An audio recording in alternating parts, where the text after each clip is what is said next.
Hello दोस्तों, मैं लेकर आ चुका हूँ एनसीईआरटी निचोड़ सीरीज 2026 का पार्ट 2। पार्ट 1 में हमने बहुत से मोस्ट इम्पोर्टेंट क्वेश्चंस कवर किए हैं जो आपने हाई लेवल कंपटीशन एग्ज़ाम में पूछे जा सकते हैं। तो ये उसका पार्ट 2 है। तो ये जो हाई लेवल कंपटीशन एग्ज़ाम में जो पूछे जाने वाले जो क्वेश्चंस है ये बहुत ही ज़्यादा इम्पोर्टेंट है।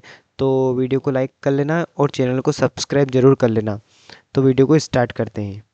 फर्स्ट क्वेश्चन, अकबरनामा का तीसरा भाग क्या है? तो इसके जो ऑप्शंस है वो है आइन ए अकबरी, बाबरनामा, मुंतखब उत तवारीख और ऑप्शन नंबर डी अकबर शाही। जो अकबरनामा है उसका जो तीसरा भाग है वो है आइन ए अकबरी। इसका जो राइट आंसर है वो है ऑप्शन नंबर ए। तो आपको याद रखना है कि अकबरनामा का तीसरा भाग है आइन ए अकबरी। क्वेश्चन नंबर 2, स्थायी बंदोबस्त सर्वप्रथम कहाँ लागू किया गया था? तो इसके जो ऑप्शंस है वो है option number A Madras, option number B Bengal, option number C Bombay, option number D Punjab. जो स्थायी बंदोबस्त है वो सर्वप्रथम बंगाल में लागू किया गया था। और इसका एक और क्वेश्चन यहाँ से बन सकता है कि स्थायी बंदोबस्त कब लागू किया गया था? तो वो किया गया था 1793 में और बंगाल में लागू किया गया था सर्वप्रथम। नेक्स्ट क्वेश्चन नंबर 3, संथाल विद्रोह के नेता कौन थे? तो संतान विद्रोह जो था उसके नेता कौन थे उसका नाम बताना है। तो इसके ऑप्शंस है option number A Birsa Munda, option number B Siddhu और Kanhu, option number C Kanhu और बिरसा, ऑप्शन नंबर डी चित्तर सिंह।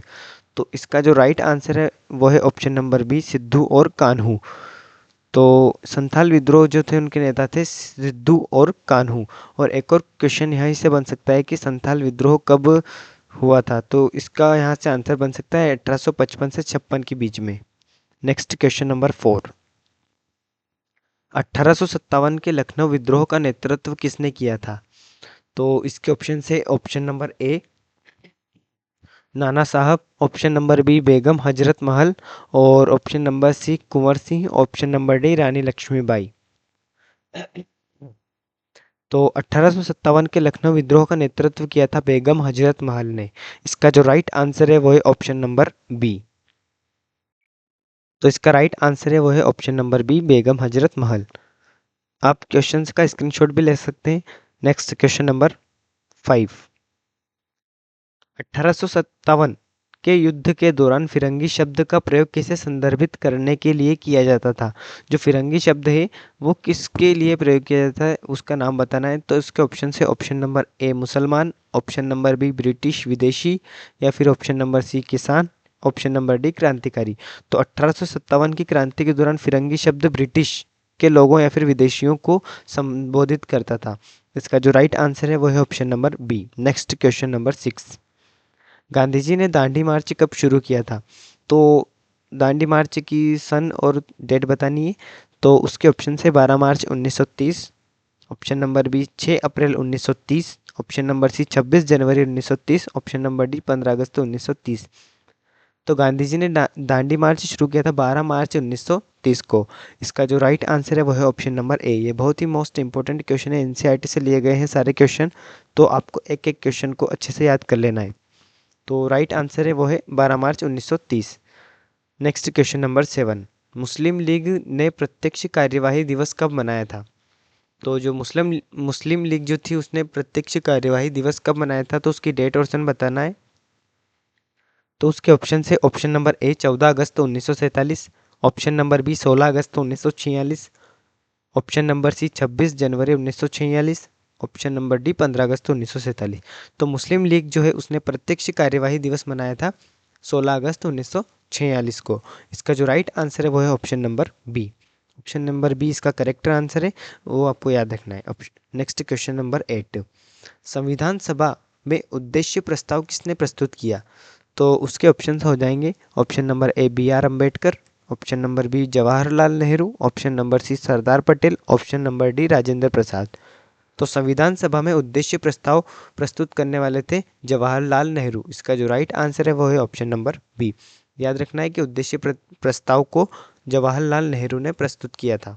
नेक्स्ट क्वेश्चन नंबर 9, संविधान सभा की प्रारूप समिति जो मसूदा तैयार करने वाली समिति थी उसके जो अध्यक्ष कौन थे? तो उसके ऑप्शन है Rajendra Prasad, option number B B R Ambedkar, option number C K M Munshi, option number D Alladi Krishnaswami Iyer.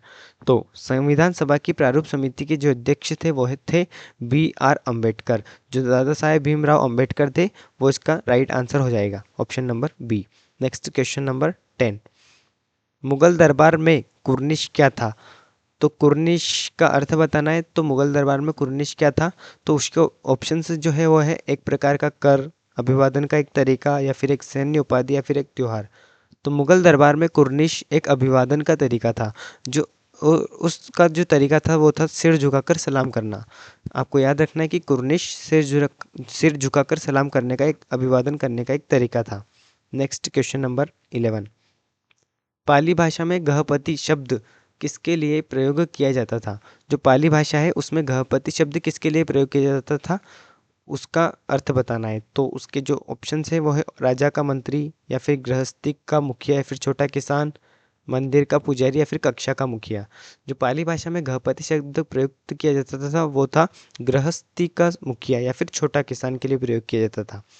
Video को लाइक ज़रूर करना, ये इसमें बहुत ही मेहनत लगती है, प्लीज़ हमें सपोर्ट करो, और ऐसे ही मैं आपके लिए पार्ट लेकर आता रहूँगा। Next question number 12। प्राचीन भारत में अग्रहार भूमि किसे दी जाती थी? तो अग्रहार भूमि जो थी वो किसे दी जाती थी वो बताना है। तो इसके जो ऑप्शन है, ऑप्शन नंबर ए सैनिक, ऑप्शन नंबर बी ब्राह्मण, ऑप्शन नंबर सी व्यापारी, ऑप्शन नंबर डी किसान। तो प्राचीन भारत में अग्रहार भूमि ब्राह्मण को दी जाती थी, इसका राइट आंसर है वो है ब्राह्मण, ऑप्शन नंबर बी। और ये भूमि कर मुक्त होती थी। Next question number 13। बौद्ध धर्म में अभिधम्म पिटक में क्या दर्शाया गया है? जो बौद्ध धर्म है उसमें अभिधम्म पिटक में क्या दर्शाया गया है वो बताना है।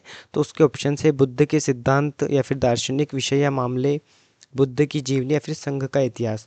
तो बौद्ध धर्म में अभिधम्म पिटक में दार्शनिक विषय के मामले दर्शाए गए हैं। Next question number 14। Ibn Battuta ने रिहला में किस प्रथा का विस्तार पूर्वक वर्णन किया जो केवल उन्हीं की विशेषता थी? तो इसके जो ऑप्शन है वो है सती प्रथा, परास प्रथा, जाति व्यवस्था, या फिर विवाह अनुष्ठान। तो इसका जो राइट आंसर है वो है परास प्रथा, ऑप्शन नंबर बी इसका करेक्ट हो जाएगा। Next question number 15। मुगल दरबार में तस्लीम क्या थी? तो जो तस्लीम थी वो क्या है उसका अर्थ बताना है। तो उसके ऑप्शन है वस्त्रों का उपहार, अभिवादन का एक तरीका, या फिर एक सैन्य पद, या फिर एक शाही फरमान। तो मुगल दरबार में तस्लीम का अर्थ होता था एक अभिवादन का तरीका, और ये वाला अभिवादन हथेली को सिर पर उठाना, सिर तक उठाना था। आपको याद रखना है कि तस्लीम एक अभिवादन का तरीका था, और इसमें हथेली को सिर तक उठाना होता था। तो ये पार्ट यहीं पर एंड करते हैं। ये था पार्ट 2, यहाँ पर थोड़ा सा टाइपिंग मिस्टेक हो गई है। और वीडियो को लाइक करना, शेयर, कमेंट और सब्सक्राइब जरूर कर लेना। ऐसे ही इंटरेस्टिंग वीडियो और इम्पोर्टेंट वीडियो मैं आपके लिए लाता रहूँगा। और इस सीरीज़ में हम कवर करने वाले हैं क्लास 6 से लेकर 12th तक के जो हिस्ट्री, जियोग्राफी, पॉलिटी और इकोनॉमी के जो मोस्ट इंपॉर्टेंट क्वेश्चंस हैं, जैसे कि UPSC, SSC, banking, police, MPPSC, CUET, NDA, या फिर कोई सी भी गवर्नमेंट एग्जाम हो उसमें पूछे जा सकते हैं। और वीडियो को लाइक ज़रूर कर लेना, और चैनल को सब्सक्राइब ज़रूर से कर लेना। Thank you.